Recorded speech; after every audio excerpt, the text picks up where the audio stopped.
الذين إن مكناهم في الأرض أقاموا الصلاة وآتوا الزكاة وأمروا بالمعروف ونهوا عن المنكر وللہ عاقبۃ الامور۔ آج سورہ حج کی آیت نمبر 41 سے بیان ہے، ان لوگوں کو اگر ہم زمین میں اقتدار عطا فرمائیں تو وہ نماز قائم کریں، زکوٰۃ ادا کریں اور نیکی کا حکم دیں اور برائی سے روکیں، اور تمام کاموں کا انجام اللہ ہی کے اختیار میں ہے، اللہ ہی کے اختیار میں ہے۔ وَإِن يُكَذِّبُوكَ فَقَدْ كَذَّبَتْ قَبْلَهُمْ قَوْمُ نُوحٍ وَعَادٌ وَثَمُودُ۔ اگر یہ آپ کی تکذیب کرتے ہیں تو آپ پریشان نہ ہوں، سو ان سے پہلے نوح کی قوم نے اور عاد نے اور سمود نے تکذیب کی تھی، وقوم ابراہیم وقوم لوط، اور ابراہیم کی قوم نے اور لوط کی قوم نے، واصحاب مدین، اور اصحاب مدین نے بھی تکذیب کی تھی، وَكُذِّبَ مُوسَىٰ فَأَمْلَيْتُ لِلْكَافِرِينَ ثُمَّ أَخَذْتُهُمْ فَكَيْفَ كَانَ نَكِيرِ۔ اور موسیٰ کی تکذیب کی گئی اور اصحاب مدین نے بھی تکذیب کی تھی اور موسیٰ کی تکذیب کی گئی، پس میں نے کافروں کو کچھ مہلت دی، پھر میں نے ان کو پکڑ لیا۔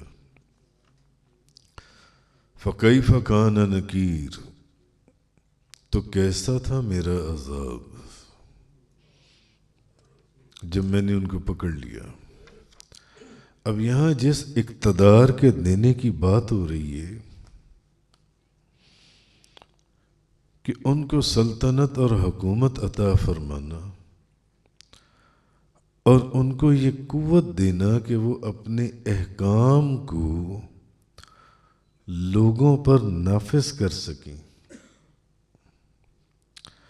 اور اس سے مراد مطلق قدرت نہیں ہے، کیونکہ مطلق جو قدرت ہے وہ تو ہر شخص کو حاصل ہے، ہر شخص کو لیکن ہر شخص کو یہ قدرت نہیں ہے کہ وہ زمین میں نماز کا نظام قائم کرے، مسلمانوں سے زکوٰۃ وصول کرے اور وصول کر کے اس کے مصارف پر خرچ کرے، یا نیکی کا حکم دے اور برائی سے روکے، یعنی کہ لوگوں سے نیک کاموں کے اوپر عمل کروائے اور برے کاموں پر ان پر حد اور تعزیر جاری فرمائے۔ تو اب رہا یہ کہ اس آیت کے اندر جو آیت نمبر 41 میں فرمایا گیا ہے اقتدار دینے سے مراد، یہ کون لوگ مراد ہیں، ان سے مراد کون لوگ ہیں، یہ کن لوگوں کی صفت بیان کی جا رہی ہے؟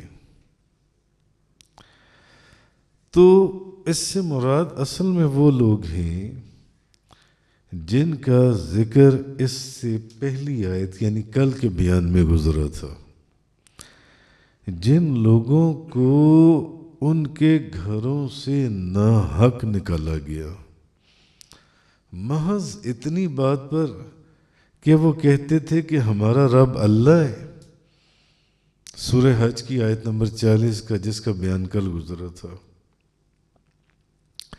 یعنی یہ کن لوگوں کی صفت ہے تو مراد اس سے وہ لوگ ہیں جن کا ذکر پچھلی آیتوں میں گزرا ہے، جن کو ناحق ان کے گھروں سے نکال دیا گیا تھا، جن پر ظلم کے پہاڑ توڑے گئے تھے جن سے، صرف اتنی بات پر کہ وہ کہتے تھے کہ ہمارا رب اللہ ہے۔ اچھا، خلاصہ کرکس اس کا یہ ہے کہ اس سے مراد مہاجرین ہے، اور اس سے خلفائے راشدین بھی ہیں، کیونکہ اگر آپ غور کریں تو خلفائے راشدین ہی ہیں کہ انہی کو اللہ نے زمین میں سلطنت عطا فرمائی تھی، اور خلفائے راشدین ہی کو اللہ تعالیٰ نے اقتدار دیا تھا۔ تو یہ کن کو اقتدار دینے کی بات کی جا رہی ہے؟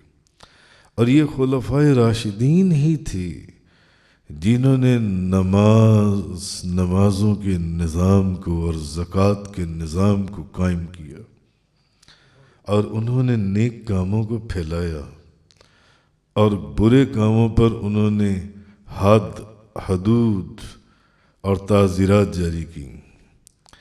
تو خلفائے راشدین کے بعد بھی گو کہ نیک اور عادل حکمران آئے، لیکن جو کام ان خلفائے راشدین کے زمانے میں ہوا اس کی مثال کہیں پر بھی نہیں ملتی۔ انہوں نے ہی نماز کا نظام، جن 4 چیزوں کا یہاں پر ذکر ہوا، ایک نماز کا، ایک زکوٰۃ کا، ایک نیکی کا حکم دینا، اور دوسرا برائی سے روکنا، چوتھا، اس کی مثال اور کہیں نہیں ملتی، کہیں پہ بھی۔ تو خیر اور فلاح کا جو نظام خلفائے راشدین کے عہد میں جاری ہوا، اس کی نظیر یا مثال کہیں اور نہیں ملتی۔ تو علامہ ابو عبداللہ مالکی قرطبی رحمۃ اللہ علیہ وہ اس آیت کے مصداق میں چند اقوال بیان کرتی ہیں۔ وہ کہتی ہیں کہ پہلا تو یہی ہے کہ یہ خلفائے راشدین ہیں جن کا یہاں ذکر کیا گیا ہے اقتدار دینے کی، کہ زمین میں ان کے علاوہ اور کسی کو ایسا اقتدار نہیں ملا، اور کسی کو ایسا اقتدار نہیں ملا۔ یہ جو فرمایا گیا الذین ان مکناہم فی الارض اقاموا الصلاۃ وآتوا الزکاۃ وَأَمَرُوا بِالْمَعْرُوفِ وَنَهَوْا عَنِ الْمُنْكَرِ، ان لوگوں کو اگر ہم زمین میں اقتدار عطا فرمائیں تو وہ نماز قائم کریں، زکوٰۃ ادا کریں، اور نیکی کا حکم دیں اور برائی سے روکیں۔ 4 چیزوں کا بیان کیا گیا یہاں پر، 4 چیزوں کا۔ تو علامہ مالکی قرطبی رحمت وہ بھی فرماتے ہیں کہ یہ 4 خلفائے راشدین ہی ہیں جن کا یہاں پر ذکر ہو رہا ہے، یہ وہی ہیں، کیونکہ زمین میں ان کے علاوہ تو کسی کو ایسا اقتدار ملا ہی نہیں ہے۔ اور حضرت ابن عباس فرماتے ہیں کہ اس سے مراد یہاں جن کا ذکر کیا جا رہا ہے، اس سے مراد جن سے وہ مہاجرین بھی ہیں اور انصار بھی ہیں، اور جو ان کی نیکی کے ساتھ اتباع کریں وہ بھی ہیں۔ اور ایک قول میں یہ بھی ہے کہ یہ نبی پاک صلی اللہ علیہ وسلم کے صحابہ کرام ہیں، وہی ہیں جنہوں نے نماز کے اور زکوٰۃ کے نظام کو قائم کیا، اور انہوں نے نیکی کا حکم دینے اور برائی سے روکنے کے اندر جو مثالیں قائم کی جو ان سے ہیں۔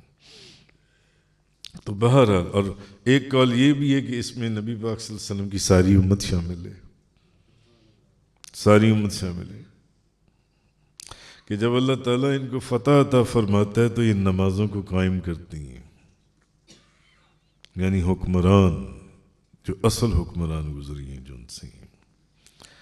تو بہرحال آگے آیت نمبر 42 میں فرمایا گیا کہ اگر یہ آپ کی تکذیب کرتی ہیں تو آپ پریشان نہ ہوں، سو ان سے پہلے نوح کی قوم نے اور عاد نے اور سمود نے بھی تو تکذیب کی تھی۔ اب نبی پاک صلی اللہ علیہ وسلم کو تسلی دی جا رہی ہے کہ اگر یہ آپ کی تکذیب کرتے ہیں تو آپ پریشان نہ ہوں. مشرکین جس کا ذکر کل پرسوں بھی گزرا بڑی ڈیٹیل سے، اگر یہ آپ کی تکذیب کرتی ہیں، آپ کا انکار کرتی ہیں، آپ کا مذاق اڑاتی ہیں، آپ کی مخالفت کرتی ہیں، آپ کے خلاف پروپیگنڈا کرتی ہیں،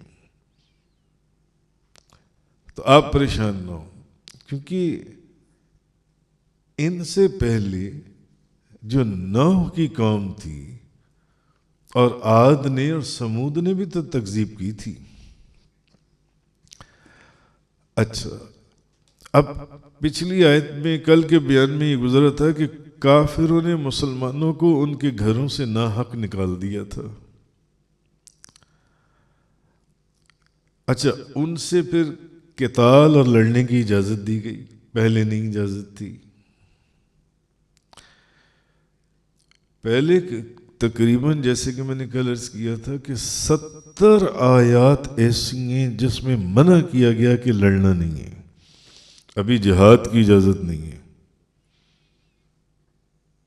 70 آیتوں کے بعد سورہ حج کی یہ جو کل جس آیت کا بیان ہوا تھا اس میں پھر فرمایا گیا کہ اب آپ کو اجازت ہے،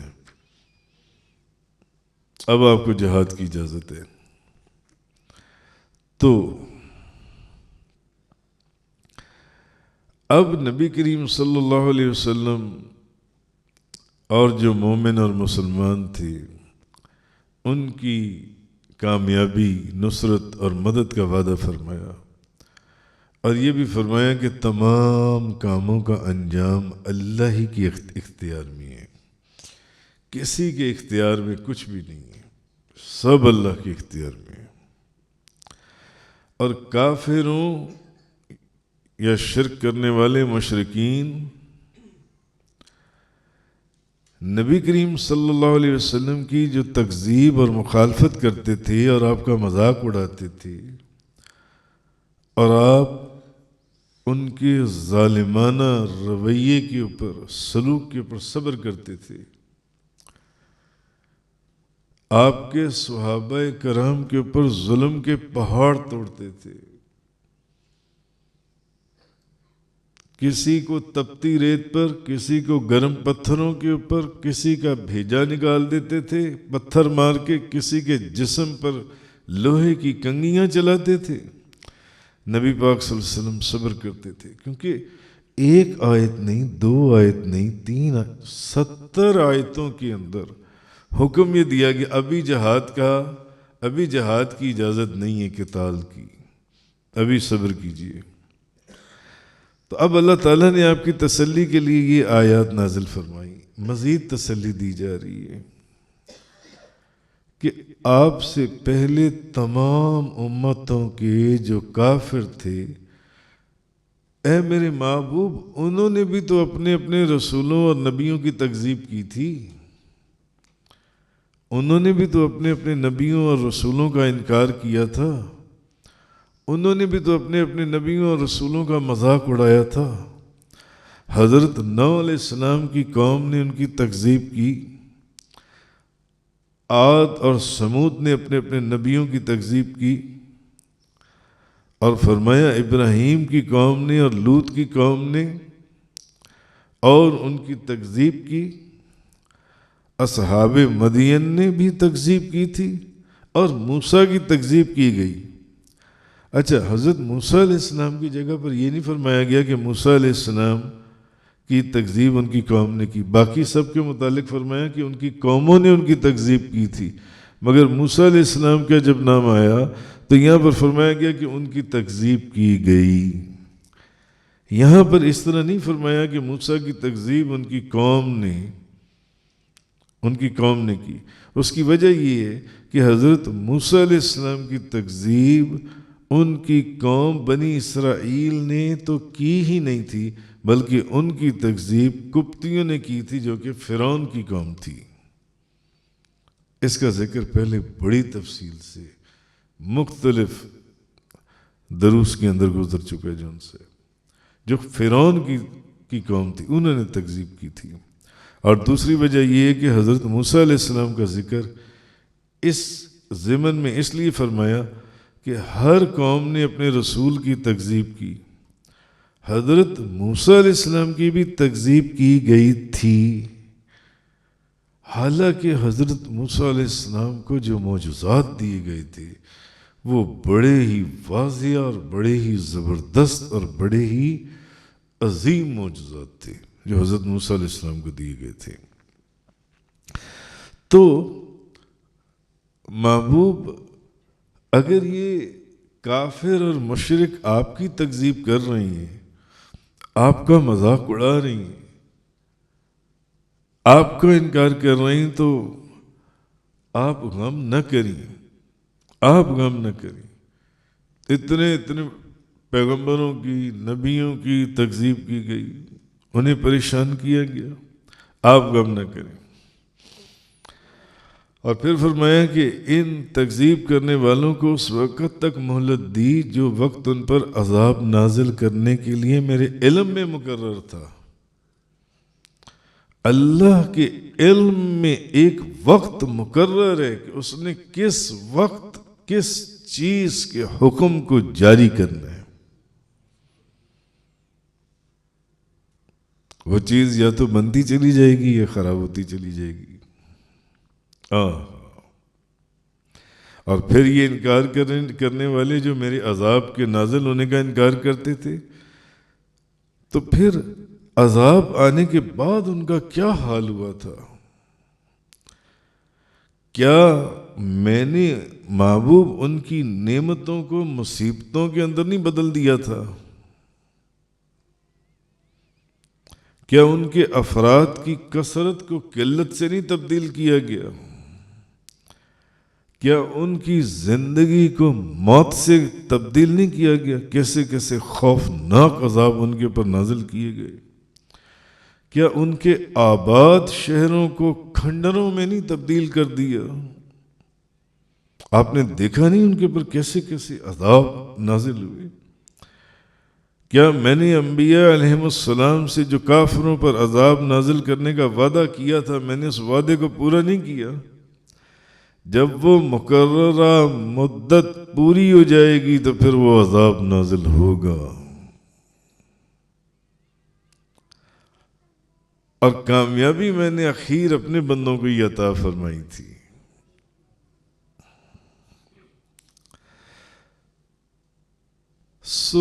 اے محمد، اے میرے محبوب صلی اللہ علیہ وسلم،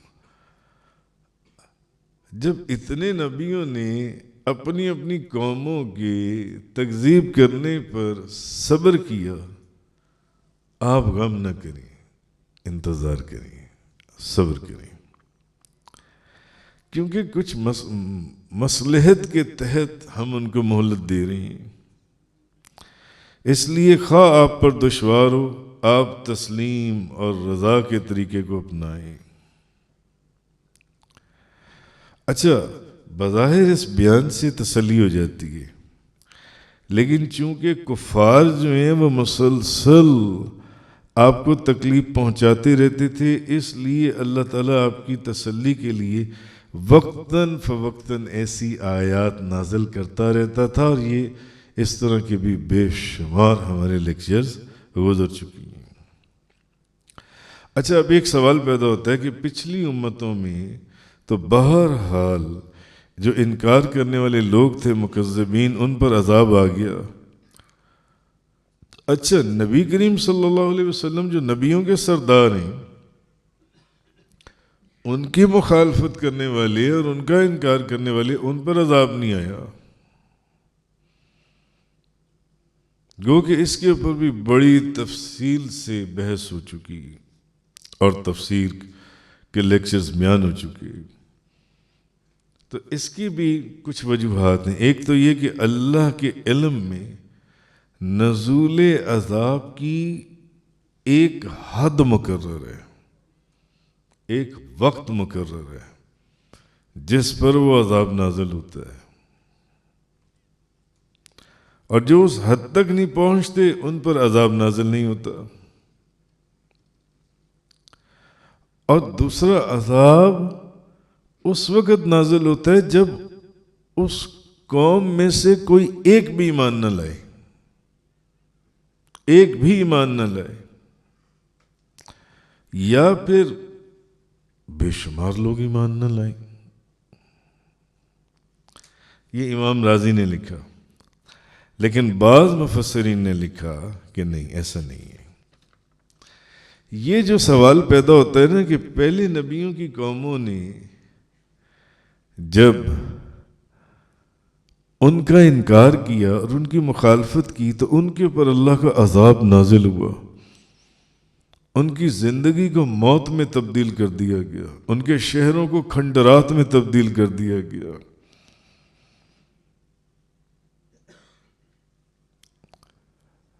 تو نبی کریم صلی اللہ علیہ وسلم کے مخالف اور انکار، ان کے اوپر عذاب کیوں نہ نازل ہوا؟ اصل چیز یہ ہے کہ اللہ تعالیٰ نے نبی پاک صلی اللہ علیہ وسلم کو تمام جہانوں کے لیے رحمت بنا کر بھیجا ہے، تمام جہانوں کے لیے۔ اب جب آپ بنا کے ہی رحمت بھیجیں گے تو پھر یہ کیسے ہو سکتا ہے کہ آپ کے ہوتے ہوئے، بھلے وہ آپ کے مخالف ہیں، بھلے وہ آپ کا انکار کرنے والے ہیں، بھلے وہ آپ کی تکذیب کرنے والے ہیں، بھلے وہ آپ کا مذاق اڑانے والے ہیں، آپ کے راستے میں روڑے اٹکانے والے ہیں، تو جب حضور کو رحمت للعالمین بنا کر بھیجا گیا، تو پھر جب حضور کو رحمت بنا کر بھیجا گیا اور آپ سارے جہانوں کے لیے رحمت بنا کے بھیجے گئے، تو پھر یہ کیسے ہو سکتا ہے کہ آپ کے ہوتے ہوئے ان پر عذاب نازل ہو جائے؟ تو پھر یہ آپ کو رحمت للعالمین بنانے کے منافی ہے۔ اللہ کی محبوب، یہ تو اللہ نے قرآن میں ایک اور جگہ پر بیان فرما دیا نا کہ اللہ کی یہ شان ہی نہیں ہے کہ آپ ان کے اندر موجود ہیں، آپ ان کے اندر بیٹھے ہوئے ہیں، آپ کے ہوتے ہوئے میں ان کے پر عذاب بھیج دوں؟ تو وہ سوال، اس کا جواب ہمیں قرآن سے ہی پتہ چل گیا کہ نہیں، چونکہ حضور سب جہانوں کے لیے رحمت بنا کر بھیجے گئے، اس لیے آپ کے ہوتے ہوئے ان کافروں اور ان مشرکوں کے اوپر اور آپ کی تکذیب اور آپ کا انکار کرنے والوں کے اوپر عذاب نازل نہیں ہو سکتا۔ وآخر الدعوانا ان الحمدللہ رب العالمین۔ تفسیر قرآن کا یہ لیکچر انگلش میں سننے کے لیے براہ کرم ڈسکرپشن میں موجود لنک پر کلک کریں۔